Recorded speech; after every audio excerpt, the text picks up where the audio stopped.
नमस्कार मित्रांनो, big boss मराठीच्या 5व्या पर्वामध्ये अंकिता वालावलकर महाराष्ट्राच्या घराघरात लोकप्रिय झाली. मात्र आता तिच्या चाहत्यांसाठी एक आनंदाची बातमी आहे, म्हणजे अंकिताच्या घरी नव्या गाडीचं आगमन झाले. अखेर नव्या गाडीची पहिली झलक तिने फोटो शेअर करत सर्वांना दाखवली आहे. अंकिताने ऑडी Q5 ही आलिशान गाडी खरेदी केली आहे. या गाडीची किंमत तब्बल 70 लाख रुपये असल्याचं बोललं जात आहे. गाडी खरेदी करताना अंकितासह तिचा होणारा नवरा कुणाल देखील उपस्थित होता. तसेच तिच्या बहिणी ऋतुजा आणि प्राजक्ताही या सेलिब्रेशनमध्ये सामील झाल्या होत्या.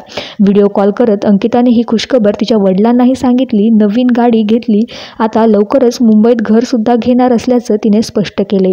तिने तिच्या पोस्टमध्ये लिहिलंय, फार मोठी स्वप्न बघू नये, अंथरूण पाहून पाय पसरावेत. हे ऐकत मोठे झालो. मोठी स्वप्न बघायला हरकत काय आहे, आणि अंथरूण लहान आहे तर अंथरूण मोठं घेऊन विचार करत इथपर्यंत पोहोचली आहे. जेव्हा जेव्हा मी एक पाऊल मागे गेले तेव्हा नेहमीच झेप घेण्यासाठी गावातून मुंबईत येणं, त्यानंतर 2 बहिणींना मुंबईत आणणं, भाड्याचं घर शोधणं, मुंबईत राहणं, स्वतःचं अस्तित्व निर्माण करणं, हा प्रवास सोपा नव्हता.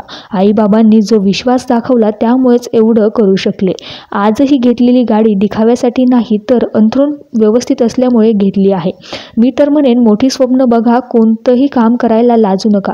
कधीतरी नमतं घ्या, कधीतरी स्वतःहून बोला. पण हे होत नाही, आता कसं होईल म्हणून थांबू नका, असं ती म्हणते. बघा, यंदाही आवडीतून हापूस आंबे विकलत. तर अंकितासाठीच्या शुभेच्छा कमेंट्स सेक्शनमध्ये नक्की लिहा. मराठी मनोरंजन विश्वातील अपडेट्स आणि अशाच नवनवीन अपडेट्स बघण्यासाठी सबस्क्राईब नक्की करा आपल्या चॅनलला.